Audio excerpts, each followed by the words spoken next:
السلام علیکم ناظرین، سرابرکت آپ سے مخاطب ہے۔ ناظرین، آج پاکستان کی تاریخ کا بہت بڑا دن ہے۔ آج کے دن ہم نے اپنے سے 5 گنا بڑے دشمن کو پھیتی پھیتی کر کے دنیا کے سامنے رکھ دیا۔ قوموں کی زندگی میں ایسے دن بڑے کم آتے ہیں جب ان کی ڈگنیٹی، ان کی آنر، ان کی سیلف ریسپیکٹ ریسٹور ہوتی ہے۔ ہر شخص اپنے آپ میں ایک انڈیویجول امپورٹنس محسوس کر رہا ہوتا ہے چونکہ اس کا ملک جیتا ہوا ہوتا ہے۔ تو ہم جیتے ہیں ناظرین، اس میں کوئی دوسری رائے نہیں ہے، اور پوری دنیا اعتراف کر رہی ہے کہ بھارت کو پھینٹا لگا اور تگڑا پھینٹا لگا ہے۔ جب ایسے دن آتے ہیں، چونکہ یہ بڑے ریئر ڈیز ہوتے ہیں، تو وہاں کے جو گورنمنٹس ہوتی ہیں، وہاں کے جو سیاسی کلاس ہوتی ہے، وہ عوام کو ریلیف دیتی ہے، عوام کو تحفہ دیتی ہے، بجلی کے جو نرخیں کم کر دیتی ہے، پیٹرول سستا کر دیتی ہے، کھانے پینے کی چیزیں سستی کر دیتی ہے۔ لیکن پاکستان کے اندر ناظرین حیران ہے، پاکستان کی جو پولیٹیکل کلاس ہے، ان کے منہ سے ناظرین چوں بھی ریلیف کی نکلی ہو، چوں بھی نہیں نکلی۔ بھائی خدا کا خوف کریں، کم از کم چلیں، تم لوگوں کی صلاحیت ہی نہیں ہے اتنا۔ تو میں نے سب کی تقریریں سنی ہیں ناظرین، بے شرموں والا ہی منہ بنا کر کم از کم جھوٹا موٹا نوٹنکی ہی کر کے یہ کہہ دیتے کہ بھائی ہم شرمندہ ہیں، ہم نے بہت ساری فتوحات تو سمیٹی ہیں، لیکن ہم اپنی عوام کو ریلیف نہیں دے پائے۔ مہینے بعد، 6 مہینے بعد، سال بعد، 8 سالوں بعد، 10 سالوں بعد میں مر جاؤں گا، میری جوانی برباد، چلیں اس کے بعد جا کر ہم کچھ نہ کچھ اس عوام کو ریلیف دے دیں گے۔ ایک ورڈ ناظرین ان کے منہ سے عوام کے لیے ریلیف کا نہیں نکلا، ایک لفظ ان کے منہ سے نہیں نکلا۔ بہت بڑا دن ہے ناظرین پاکستان میں، یہ ایک انبیلیویبل پاکستان کی جیت ہے، پاکستان کی فتح ہے۔ الحمدللہ سب پاکستانی کو مبارک ہو۔ لیکن آدھی کل کے جو صبح ہے نا، اگین 415 روپے لیٹر پیٹرول میں نے اور آپ نے خریدنا ہے۔ میں اور آپ دوائی، گولی، تربوز یعنی سبزی خریدنے جو کہ نہیں رہے۔ ہم نے سیاست ڈاٹ پی کے پر سروے کیا، پنڈی میں جا کر دیکھیں، ہم صورتحال دیکھیں، عوام کی آنکھیں جھکی ہوئی، منڈیاں جھکی ہوئی، گردنیں جھکی ہوئی۔ وہ ایک ریڈی والا مجھے کہتا ہے کہ بھائی تو میں آ کر سروے کرنا شروع کر دیا ہے تو نے۔ میں صبح سے یہاں پر کھڑا ہوں ریڈی کی سبزی کی ریڈی لے کر، 10 روپے ابھی تک 10 روپے کا گاہک نہیں آیا۔ اوکے، گاہک ہے ہی نہیں، ہم کیا کریں؟ آپ کا بائکیا والا برباد ہو گیا، آپ کے عام تو خیر چھوڑے ناظرین، عام کیا خاص کیا، سب کی زندگیاں برباد ہو گئی۔ آخری دفعہ جو ہم نے ریلیف دیکھا تھا عمران احمد خان نیادی کے دور میں 150 روپے پیٹرول وہ کر کے چلا گیا تھا۔ اس وقت بھی عوام کے لیے ناظرین کوئی نہ کوئی آسانی اس نے پیدا کی، اور اس وقت نوسر بعد طبقہ کھڑا ہو گیا تھا، او نہیں جی IMF کے ساتھ یہ بندہ دھوکھا کر گیا، نہیں جی نہیں ہو سکتا جی، یہ اس نے وہاں سے۔ بھائی خدا کا خوف کریں یار۔ اور آج وہی نوسر باز یہ ان ساری چیزوں کو جسٹیفائی کر رہے ہیں، اور ان سب نے آپ دیکھیں گے تو نئے نئے کپڑے پہنے ہوئے ہیں، نئے نئے سوٹ پہنے ہوئے ہیں، ٹائی کوٹ استری بہترین قسم کی چمک رہی ہے، زبردست شیو فٹ، یس ببلو بنے ہوئے ہیں، پپو بنے ہوئے ہیں، اور عوام ناظرین جو ہے وہ اس کی میری جیسی حالت بنی ہوئی ہے۔ ناظرین، نارتھ کوریا کی جانب سے ایک عجیب و غریب پالیسی بنا دی گئی ہے، اور یہ بڑی ایک فنی بھی ہے اور انٹرسٹنگ بھی ہے اور خوفناک بھی ہے، پریشان کن بھی ہے۔ نارتھ کوریا نے اپنی نیوکلیئر یعنی ایٹمی ہتھیاروں کی پالیسی کو ریوزٹ کیا ہے اور اس کے اندر کچھ ترامیم کر دی ہیں۔ نارتھ کوریا کے مطابق ان کا جو لیڈر ہے کم جونگ ان، یعنی کہ وہ جو ببلو سے اکثر آپ کو نظر آتا ہے، چھوٹے سے قد والا، کہ بھائی اگر ببلو کو کچھ ہوا تو آٹومیٹکلی یہ آرڈر سمجھے جائے اور نیوکلیئر ہتھیار یعنی کہ ایٹمی دھماکے ہو جائیں۔ انہوں کا لانچر ہم نے سیٹ کیے ہوئے ہیں، اور جو ہی ببلو کو، اس کے لیڈر کو، نارتھ کوریا کے کم جونگ ان کو کچھ بھی ہوتا ہے تو اس کے بعد خود بخود ایٹمی دھماکے یعنی ایٹمی لانچرز پھٹنا شروع ہو جائیں، تاکہ کم جونگ ان گیا تو پوری دنیا جائے۔ یعنی ایک اس ببلو وہ کہہ رہا ہے کہ بھائی میرے کندھوں کے اوپر پوری دنیا کا بوجھ کھڑا ہے، لہذا میں گیا تو پوری دنیا گئی۔ یہ باقاعدہ سے ناظرین انہوں نے پالیسی بنا دی کہ اگر وہ بوٹی کھانے سے بھی خدا نہ خاصا، چونکہ ایران کے اندر ناظرین امریکہ نے اور جو اسرائیل ہے انہوں نے ان کی ٹاپ کی لیڈرشپ کو نیوٹرلائز کیا، تو اس کے بعد سے وہاں پر یہ خوف پیدا ہو گیا، اور اس نے یہ پالیسی بنا دی کہ اگر مجھے کچھ بھی ہوتا ہے تو ایٹمی یہ، اور رخ اس نے کیا ہوا ہے جناب امریکہ اور اس کے چمچے کی طرف، کہ بھائی پھر میں گیا تو سارے پڑیں گے، پھر میرے نال یعنی آگے آگے ببلو جا رہا ہوگا، پیچھے پیچھے ہم سب نال لینی دینے جا رہے ہوگے۔ تو ایسے پاگل لوگ بھی ناظرین بدقسمتی سے ایک بڑی بڑی جگہوں کے اوپر، پوزیشنز کے اوپر بیٹھے ہوئے ہیں، اور ہم نے دیکھا ہے ناظرین کہ بہت بڑے بڑے لوگ بہت بڑی بڑی جگہوں کے اوپر بیٹھے ہوئے جو شاید اس کی قابل نہیں تھے۔ ڈونلڈ جے ٹرمپ کی ایک مثال لے لیں، بلکہ مڈل ایسٹ سے خبر آپ کے سامنے رکھ دیتے ہیں ناظرین۔ ایران نے امریکن پروپوزل کے اوپر سوچنے کے بعد جو جواب تھا وہ پاکستان کو دے دیا ہے، اور پاکستان نے اوبویسلی امریکہ کے حوالے کر دیا ہوگا۔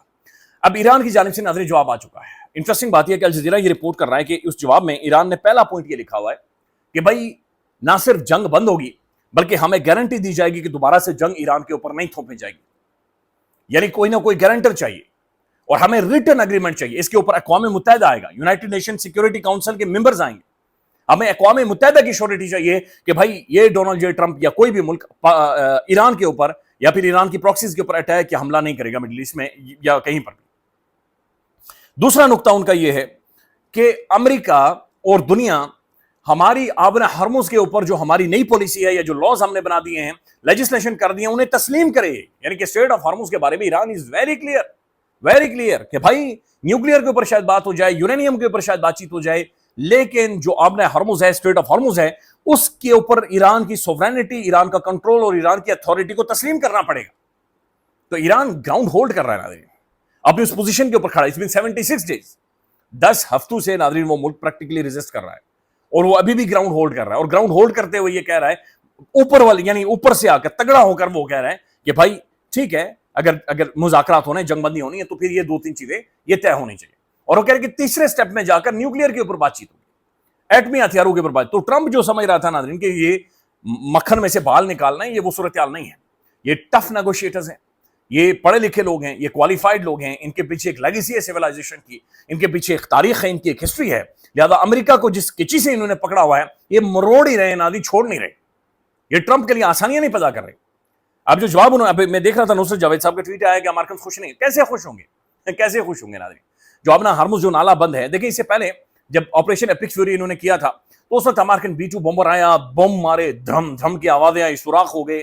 امریکہ وہاں سے چلا گیا کہ جناب ہم نے ان کی پہاڑیوں کو ریزہ ریزہ کر دیا, ہم نے تباہی اور بربادی پھیلا دی, اور ہم نے ان کی نیوکلیئر انسٹالیشنز کو بالکل ختم کر دیا. سمجھ بھی آیا, ایک فیس سیونگ بھی ہو گئی, اور B-2 بمبر کی تعریفیں ہونا شروع ہو گئی. خوفناک طیارہ ہے, دنیا کا سب سے مہنگا طیارہ ہے. اب ناظرین امریکہ کسی بھی طرح کی فیس سیونگ اگر اسے ملے گی تو پریکٹیکلی اپنا ہرمز کھلے گی, اسٹیٹ آف ہرمز وہ نالا کھلے گا, وہاں سے بحری جہاز گزرے گا, وہاں سے جھنڈیاں لگا کر بحری جہاز گزریں گے, تیل کی ترسیل ہوگی. تو لہذا B-2 بمبر نہیں آ سکتا, پہاڑوں میں جا کر بمباری نہیں کر سکتا. اب آپ نے اسٹیبلش کرنا ہے, اب آپ نے دنیا کو دکھانا ہے کہ بھائی جان یہ ہوا ہے, اور وہ نہیں ہو پا رہا. اچھا, اس کے ساتھ ساتھ ایک اور بڑی انٹرسٹنگ ڈیولپمنٹ ہے. ایران کے جو پریزیڈنٹ ہیں مسعود پزشکیان, انہوں نے ٹویٹ کیا ہے, انہوں نے کہا کہ بھائی ہم کبھی بھی جھکیں گے نہیں, طاقت کے سامنے ہم نہیں جھکیں گے. لیکن انہوں نے کہا کہ اگر ڈائیلاگ کرنا ہو یا نیگوسیشنز کرنی ہو یا بات چیت کرنی ہو, تو اسے ہماری کمزوری تصور نہ کیا جائے. ہم ہر فورم کے اوپر, ہر شخص کے سامنے بیٹھ کر اپنے نیشنل انٹرسٹ میں, اپنے قومی انٹرسٹ میں نیگوشیٹ کرنے کے لیے, بات چیت کرنے کے لیے, ڈسکشن کرنے کے لیے تیار بھی ہیں, اور ملاقات کرنے کے لیے تیار بھی ہیں. دس شوز کے ناظرین پاسبلی ملاقات ہو سکتی ہے پریزیڈنٹ ٹرمپ اور پریزیڈنٹ مسعود پزشکیان کی آپس میں, one on one, maybe in Islamabad, I hope ان اسلام آباد, ان شاء اللہ تعالیٰ in coming days, I hope so ناظرین ایسا ہو. دوسری جانب جو قطر کے پرائم منسٹر ہیں, ان کی ملاقات ہوئی ہے اسٹیو وٹکوف کے ساتھ بھی, اور مارکو روبیو کے ساتھ بڑی اہم ترین ملاقات ہے. اس کے بعد انہوں نے فون بھی کیا ہے ایران کی فارن منسٹری کو. قطر بھی ناظرین میڈیٹ کروا رہا ہے, قطر اہم ترین ملک ہے, لہذا بہرحال جو قطری جو فارن منسٹری ہے اس کی جو اسٹیٹمنٹ تھی وہ تھوڑی سی ڈفرنٹ ضرور تھی کہ بھائی آپ نے ہرمز کا پانی آپ کنٹرول نہیں کر سکتے, آپ سب کے لیے ایک ایسا کرائسس نہیں کریٹ کر سکتے. لیکن اہم ترین ملاقاتیں ناظرین پورے ریجن میں, خطے میں, اور پاکستان کی جانب سے بھی بھرپور زور لگایا جا رہا ہے. اچھا, اس دوران ناظرین ایک اور بڑی انٹرسٹنگ ڈیولپمنٹ ہوتی ہے. یہ ڈیولپمنٹ یہ ہے کہ جو ایران کی ملٹری ہے, ایران کی جو فوج ہے, ان کی ملاقات ہوئی ہے سپریم لیڈر مجتبیٰ خامنہئی کے ساتھ. اچھا, دیٹس ویری انٹرسٹنگ. پچھلے 3-4 دنوں میں 48-72 گھنٹوں میں 2 اہم ترین ملاقاتیں مسعود پزشکیان کی, ایران کے پریزیڈنٹ کی, اور ایران کی فوج کی, ان کے سپریم لیڈر, جن کے بارے میں ٹرمپ اور امریکہ یہ کہتا رہا کہ بھائی ہم نے اسے مار دیا یا شہید کر دیا, یا وہ اتنا زخمی ہو گیا ہے کہ وہ چہرہ نہیں دکھا سکتے, ان کی ٹانگ فارغ ہو چکی ہے, ان کے جسم کے مختلف حصے آرگنز فارغ ہو چکے ہیں.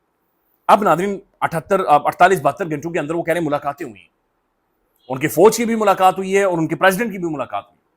یہ سب سے انٹرسٹنگ اور اہم ترین ڈیولپمنٹ ہے. اور وہ جو ایرانی فوج ہے وہ یہ بتا رہی ہے کہ مجتبیٰ خامنہئی صاحب نے یہ کہا کہ بھائی ٹریگر کے اوپر ہاتھ دبا کر رکھنا ہے, یعنی بس رکھے رہنا ہے, اور کبھی بھی اسکیلیشن ہو سکتی ہے, ٹکراؤ ہو سکتی ہے. لہذا you have to be ready, you have to be very much fully ready کسی بھی ایسی صورتحال کے لیے, کنفرنٹیشن کے لیے, ٹکراؤ کے لیے آپ ریڈی رہیں.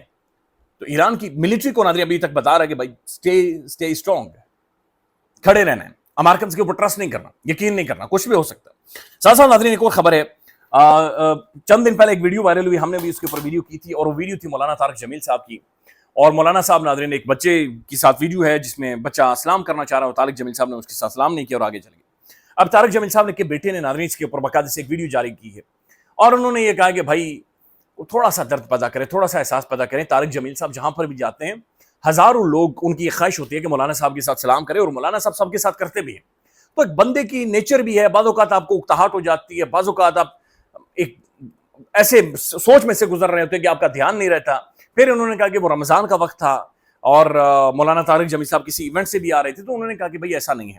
مولانا طارق جمیل صاحب نے ہمیشہ محبت کی بات چیت کی ہے, ہمیشہ جوڑنے کی بات چیت کی ہے, ہمیشہ امن کی بات چیت کی ہے, ہمیشہ درس دیا ہے کہ بھائی محبت کریں, ایک دوسرے کو گلے لگائیں, ایک دوسرے کو اپنے سینے سے لگائیں. لہٰذا یہ جو ایک ایونٹ ہے اس کی وجہ سے مولانا صاحب کے اوپر تنقید غیر ضروری بھی ہے اور زیادتی بھی ہے اور ظلم بھی ہے. اور انہوں نے ایکسپلین کیا ہے کہ بھائی اگر کسی کی دل آزاری ہوئی ہے تو ہم یہ معذرت چاہتے ہیں, معافی چاہتے ہیں. بچہ بھی ہمارے اپنے مدرسے کا ہے, ہمارا اپنا بچہ ہے, اور سینکڑوں دفعہ مولانا صاحب کے ساتھ وہ ہاتھ ملا چکا ہے. خیال رکھیے گا ناظرین, اللہ حافظ.